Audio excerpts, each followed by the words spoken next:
चंदर एक फीकी हंसी हंसकर रह गया और चुपचाप सुधा की ओर देखने लगा। सुधा चंदर की निगाहों से सहम गई। चंदर की निगाह में जाने क्या था, एक अजब सा पथराया सूनापन, एक जाने किस दर्द की अमंगल छाया, एक जाने किस पीड़ा की मूक आवाज, एक जाने कैसी पिघलती हुई सी उदासी, और वह भी गहरी, जाने कितनी गहरी। और चंदर था कि एकटक देखा ही जा रहा था, एकदम अपलक। नमस्ते दोस्तों, स्वागत है आपका मेरे YouTube चैनल पे। मेरा नाम है आकांक्षा। हम पढ़ रहे थे धर्मवीर भारती जी का प्रसिद्ध उपन्यास गुनाहों का देवता। यहाँ पे कहानी का पिछला पार्ट ख़त्म किया था मैंने। आज कहानी के आगे का हिस्सा पढ़ने वाली हूँ, तो चलिए शुरू करते हैं। सुधा को जाने कैसा लगा। ये अपना चंदर तो नहीं, ये अपने चंदर की निगाह तो नहीं।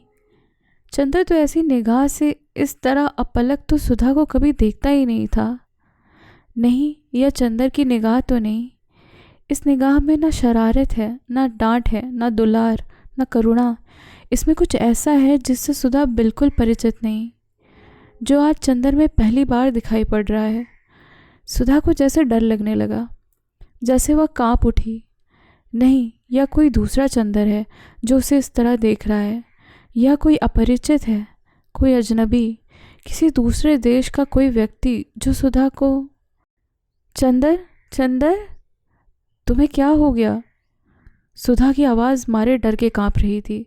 उसका मुंह पीला पड़ गया, उसकी सांसें बैठने लगी। चंदर। और जब उसका कुछ बस नहीं चला तो उसकी आंखों से आंसू छलक पड़े। हाथों पर एक गरम गरम बूंद आकर पड़ते ही चंदर चौंक गया। अरे सुधी, रो मत। नहीं पगली, हमारी तबीयत कुछ ठीक नहीं है, एक गिलास पानी तो ले आओ। सुधा अब भी कांप रही थी। चंदर की आवाज़ में अभी भी वह मुलायमियत नहीं आ पाई थी।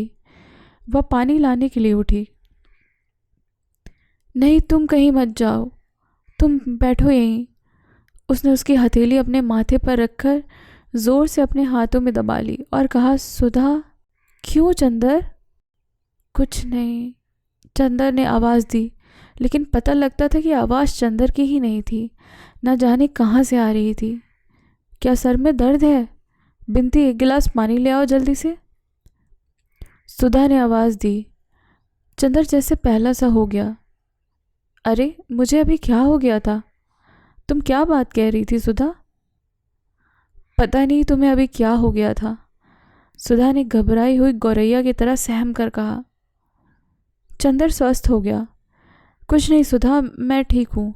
मैं तो यूं ही तुम्हें परेशान करने के लिए चुप था, उसने हंसकर कहा। हाँ चलो रहने दो, तुम्हारे सर में दर्द तो ज़रूर से है, सुधा बोली। बिनती पानी लेकर आ गई थी। लो पानी पियो। नहीं, हमें कुछ नहीं चाहिए, चंदर बोला। बिनती, ज़रा पेन बाम ले आओ, सुधा ने गिलास ज़बरदस्ती उसके मुंह में लगाते हुए कहा। बिनती पेन बाम ले आई थी। बिनती, तू ज़रा लगा दे इनको। अरे खड़ी क्यों है? कुर्सी के पीछे खड़ी होकर माथे पर ज़रा हल्की उंगली से लगा दे। बिनती आज्ञाकारी लड़की की तरह आगे बढ़ी, लेकिन फिर वह हिचक गई। किसी अजनबी लड़के के माथे पर कैसे पेन बाम लगा दे? चलती है या अभी काट के गाड़ देंगे यहीं? मुटकी कहेंगे, खा खा कर मुटानी है, ज़रा सा काम नहीं होता। बिनती ने हार कर पेन बाम लगाया। चंदन ने उसका हाथ हटा दिया तो सुधा ने बिनती के हाथ से पेन बाम लेकर कहा, आओ हम लगा देते हैं। बिनती पेन बाम देकर चली गई तो चंदर बोला, अब बताओ क्या बात कह रही थी? हाँ, बिनती के ब्याह की। ये उनके ससुर तो बहुत ही भद्दे मालूम पड़ रहे थे। क्या देखकर ब्याह कर रहे हो तुम लोग? पता नहीं क्या देखकर ब्याह कर रही हैं बुआ। असल में बुआ पता नहीं क्यों बिनती से इतना चिढ़ती हैं। वह तो चाहती हैं किसी तरह से बस बोझ टले सर का, लेकिन चंदर बिनती बड़ी खुश है, या तो चाहती है किसी तरह जल्दी से ब्याह हो। सुधा मुस्कुराती हुई बोली। अच्छा, यह खुद ब्याह करना चाहती है? चंदन ने ताजुब से पूछा। और क्या, अपने ससुर की खूब सेवा कर रही थी सुबह, बल्कि पापा तो कह रहे थे अब यह BA कर ले तो ब्याह करें। हमने पापा से कहा इससे पूछने दो, हमने पूछा तो कहने लगी बीए करके भी वही करना है, तो बेकार टालने का क्या फ़ायदा। फिर पापा हमसे बोले कुछ वजहों से अगहन में ब्याह होगा, तो बड़े ताज्जुब से बोली अगहन में? सुधी, तुम जानती हो अगहन में उसका ब्याह क्यों टल रहा है? पहले तुम्हारा ब्याह होगा। चंदर हंसकर बोला। वह पूर्णतः शांत था और उसके स्वर में कम से कम बाहर सिवा चुहल के और कुछ भी नहीं था। मेरा ब्याह? मेरा ब्याह? आंखें फाड़कर, मुंह फैलाकर, हाथ नचाकर, कौतूहल भरे आश्चर्य से सुधा ने कहा, और फिर खूब हंस पड़ी। खूब हंसी। कौन करेगा मेरा ब्याह? बुआ? पापा करने ही नहीं देंगे।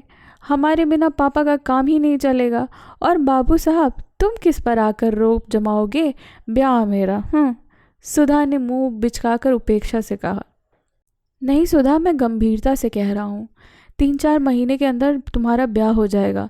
चंदर उसे विश्वास दिलाते हुए बोला। अरे जाओ, सुधा ने हंसते हुए कहा। ऐसे हम तुम्हारे बनाने में आ जाएं तो हो चुका। अच्छा जाने दो, तुम्हारे पास कोई पोस्ट कार्ड है? लाओ ज़रा इस कॉमरेड को एक चिट्ठी लिख दें। चंदर बात बदल कर बोला। पता नहीं क्यों इस विषय में बात करने के चलने में उसे कैसा लग रहा था। कौन कॉमरेड? सुधा ने पूछा। तुम भी कम्युनिस्ट हो गए क्या? सुधा ने पूछा। नहीं जी, वो बरेली का सोशलिस्ट लड़का कैलाश, जिसने झगड़े में हम दोनों की जान बचाई थी। हमने तुम्हें बताया था ना सब किस्सा उस झगड़े का, जब हम और पापा बाहर गए थे। हाँ हाँ बताया था। उसे ज़रूर खत लिख दो। सुधा ने पोस्ट कार्ड देते हुए कहा। तुम्हें पता मालूम है? चंदर जब पोस्ट कार्ड लिख रहा था तो सुधा ने कहा, सुनो, उसे लिख देना कि पापा की सुधा पापा की जान बचाने की एवज में आपकी बहुत कृतज्ञ है, और अगर कभी हो सके तो आप इलाहाबाद ज़रूर आएं। लिख दिया? हाँ, चंदर ने पोस्ट कार्ड जेब में रखते हुए कहा। चंदर, हम भी सोशलिस्ट पार्टी के मेंबर होंगे, सुधा ने मचलते हुए कहा। चलो अब तुम्हें नई सनक सवार हुई। तुम क्या समझ रही हो सोशलिस्ट पार्टी को? राजनीतिक पार्टी है वह। या मत करना कि सोशलिस्ट पार्टी में जाओ और लौट कर आओ तो पापा से कहो, अरे हम तो समझे पार्टी है, वहाँ चाय पानी मिलेगा, वहाँ तो सब लोग लेक्चर देते हैं। धत, हम कोई बेवकूफ़ हैं क्या? सुधा ने बिगड़ कर कहा। नहीं, सो तुम बहुत बुद्धि का सागर हो, लेकिन लड़कियों की राजनीतिक बुद्धि कुछ ऐसी ही होती है। चंदर बोला। अच्छा रहने दो, लड़कियां ना हो तो काम ही ना चले, सुधा ने बोला। अच्छा सुधा, आज कुछ रुपए दोगी? हमारे पास पैसे ख़त्म हैं, आज सिनेमा देखना है ज़रा। चंदर ने बहुत दुलार से कहा। हाँ हाँ ज़रूर देंगे तुम्हें, मतलबी कहीं के, सुधा बोली। अभी अभी तुम लड़कियों की बुराई कर रहे थे ना। तो तुम और लड़कियों जैसे थोड़े हो, तुम तो हमारी सुधा हो, सुधा महान। सुधा पिघल गई। अच्छा कितना लोगे? अपनी पॉकेट में से 5 का नोट निकालकर बोली। इससे काम चल जाएगा? हाँ हाँ, आज ज़रा सोच रहे हैं पम्मी के यहाँ जाएं, तब सेकंड शो जाएं। पम्मी रानी के यहाँ जाओगे? समझ गए। तभी तुमने चाचा जी से ब्याह करने से इनकार कर दिया। लेकिन पम्मी तुमसे 3 साल बड़ी है, लोग क्या कहेंगे? सुधा ने छेड़ा। ओह, तो क्या हुआ जी, ये सब तो चलता है। चंदर हंसकर टाल गया। तो फिर खाना यहाँ से खाए जाओ और कार लेते जाओ, सुधा ने कहा। मंगाओ, चंदर ने पलंग पर पैर फैलाते हुए कहा। खाना आ गया और जब तक चंदर खाता रहा सुधा सामने बैठी रही और बिनती दौड़ दौड़ कर पूड़ी लाती रही। जब चंदर पम्मी के बंगले पर पहुंचा तो शाम होने में देर नहीं थी, लेकिन अभी फर्स्ट शो शुरू होने में देर थी। पम्मी गुलाबों के बीच में टहल रही थी और बर्टली एक अच्छा सा सूट पहने लॉन में बैठा था और घुटनों पर ठुड्डी रखे कुछ सोच विचार में पड़ा था। बर्टली के चेहरे पर भी पीलापन कुछ कम हो गया था। वह देखने में इतना भयंकर नहीं मालूम पड़ रहा था, लेकिन उसकी आंखों का पागलपन अभी भी वैसा ही था। और खूबसूरत सूट पहनने पर भी उसका हाल यह था कि एक कॉलर अंदर था, एक बाहर। पम्मी ने चंदर को आते देखा तो खिल गई। हेलो कपूर, क्या हाल है? पता नहीं, आज सुबह से मेरा मन कह रहा था कि आज मेरे मित्र घर ज़रूर आएंगे, और शाम के वक्त तुम आ गए। इतने अच्छे लगते हो जैसे वह जगमगाता तारा जिसे देखकर क्रिट्स ने अपनी आखिरी सानेट लिखी थी।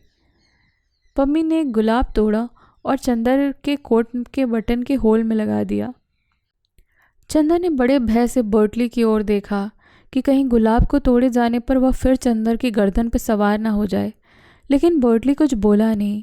बर्टली ने सिर्फ हाथ उठाकर अभिवादन किया और फिर बैठकर सोचने लगा। पम्मी ने कहा, आओ अंदर चले, और चंदर और पम्मी दोनों ड्राइंग रूम में बैठ गए। चंदर ने कहा, मैं तो डर रहा था कि तुमने गुलाब तोड़कर मुझे दिया तो कहीं बर्टली नाराज़ ना हो जाए, लेकिन वह कुछ बोला नहीं। पम्मी मुस्कुराई। हाँ, वह कुछ नहीं कहता, और पता नहीं क्यों गुलाब से उसकी तबीयत भी इधर हट चली है। अभी वह उनकी इतनी परवाह नहीं करता। क्यों? चंदर ने ताज्जुब से पूछा। पता नहीं क्यों, मेरी तो समझ में यह आता है कि उसका इतना विश्वास अपनी पत्नी पर था, वह धीरे धीरे हट गया, और इधर वह विश्वास करने लगा है कि सचमुच वह सार्जेंट से प्यार करती थी, इसीलिए उसने फूलों को प्यार करना छोड़ दिया। अच्छा, लेकिन यह हुआ कैसे? उसने तो अपने मन में इतना गहरा विश्वास जमा रखा था कि मैं समझता था कि मरते दम तक उसका पागलपन न छूटेगा। चंदर ने कहा, नहीं, बात यह हुई कि तुम्हारे जाने के 2-3 दिन बाद मैंने एक दिन सोचा कि मान लिया जाए मेरे और बर्टली के विचारों में मतभेद है, तो इसका मतलब यह नहीं कि मैं उसके गुलाब चुराकर उसे मानसिक पीड़ा पहुंचाऊं और उसका पागलपन और बढ़ाऊं। बुद्धि और तर्क के अलावा भावना और सहानुभूति का भी एक महत्व मुझे लगा, और मैंने फूल चुराना छोड़ दिया। 2-3 दिन बाद वह बेहद खुश रहा, बेहद खुश, और मुझे भी बड़ा संतोष हुआ कि लो, अब बर्टली शायद ठीक हो जाए।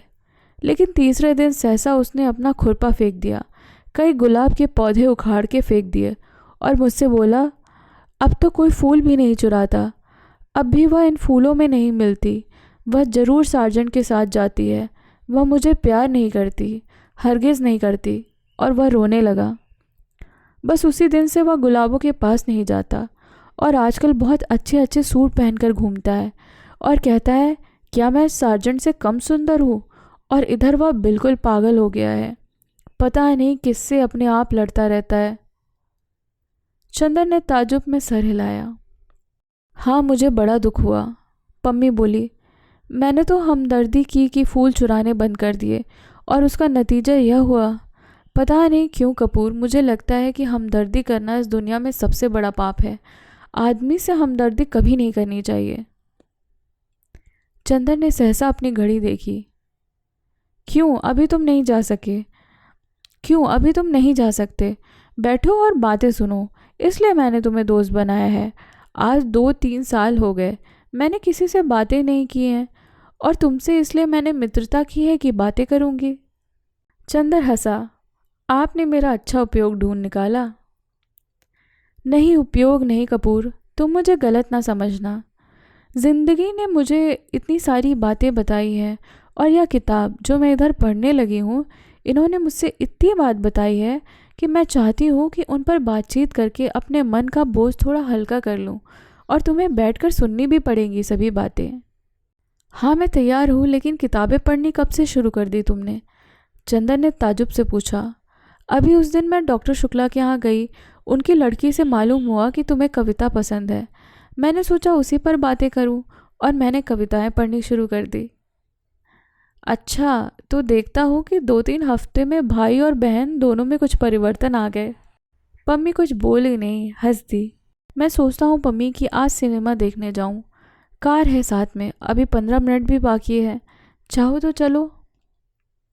सिनेमा? आज 4 साल से मैं कहीं गई नहीं हूँ। सिनेमा, हॉजी, बॉल डांस, सभी जगह जाना बंद कर दिया है मैंने। मेरा दम घुटेगा हॉल के अंदर, लेकिन चलो देखें। अभी भी कितने ही लोग वैसे ही खुशी से सिनेमा देखते होंगे।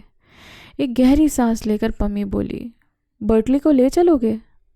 हाँ हाँ, तो चलो उठो, फिर देर हो जाएगी, चंदर ने घड़ी देखते हुए कहा। पम्मी फौरन कमरे के अंदर आई और एक जॉर्जेट का हल्का सा ब्राउन गाउन पहनकर आई। इस रंग से वह जैसे निखर आई। चंदर ने उसकी ओर देखा तो वह लजा गई और बोली, इस तरह से मत देखो, मैं जानती हूँ यह मेरा सबसे अच्छा गाउन है, इसमें कुछ अच्छी लगती होंगी, चलो। और आकर उसने बेतलकुफ़ी से उसके कंधे पर हाथ रख दिया। दोनों बाहर आए तो बर्टली लॉन में घूम रहा था। उसके पैर लड़खड़ा रहे थे, लेकिन वह बड़ी शान से सीना ताने था बर्टली, आज मिस्टर कपूर मुझे सिनेमा दिखाने ले जा रहे हैं, तुम भी चलोगे? बर्टली ने सिर हिलाकर जोर से कहा। सिनेमा जाऊंगा? कभी नहीं, भूल कर भी नहीं। तुमने मुझे क्या समझा है? मैं सिनेमा जाऊंगा? धीरे धीरे उसका स्वर मंद पड़ गया। अगर सिनेमा में वो सार्जेंट के साथ मिल गई तो मैं उसका गला घोट दूंगा। अपने गले को दबाते हुए बर्टली बोला, और इतनी ज़ोर से दबा दिया कि उसका गला से उसकी आंखें लाल हो गईं और खांसने लगा। खांसी बंद हुई तो बोला, वो मुझे प्यार नहीं करती, वह सार्जेंट को प्यार करती है, वह उसी के साथ घूमती है। अगर वह मिल जाए सिनेमा में तो मैं उसकी हत्या कर डालूंगा, तो पुलिस आएगी और खेल खत्म हो जाएगा। तुम जानते हो मिस्टर कपूर, मैं उससे कितनी नफ़रत करता हूँ। और लेकिन नहीं, कौन जानता है मैं नफ़रत करता हूँ, और वह मुझे कुछ समझ में नहीं आता, मैं पागल हूँ, उफ। और वह सिर थाम कर बैठ गया। पम्मी ने चंदर का हाथ पकड़कर कहा, चलो यहाँ रहने दो, उसका दिमाग और ख़राब होगा, आओ। दोनों कार में जाकर बैठे। चंदर खुद ही ड्राइव कर रहा था। पम्मी बोली, बहुत दिन से मैंने कार नहीं ड्राइव की, लाओ आज ड्राइव करो। पम्मी ने स्टीयरिंग अपने हाथ में ले ली। चंदर इधर बैठ गया। और यहाँ मैं इस कहानी का ये पार्ट ख़त्म कर रही हूँ। मिलती हूँ मैं आपसे इस कहानी के अगले पार्ट में बहुत ही जल्द। कहानी को आगे सुनते रहने के लिए इस चैनल को सब्सक्राइब करें। कहानी पसंद आ रही है तो वीडियो को लाइक करें और कमेंट करके मुझे ज़रूर बताएं कि आपको कहानी कैसी लग रही है।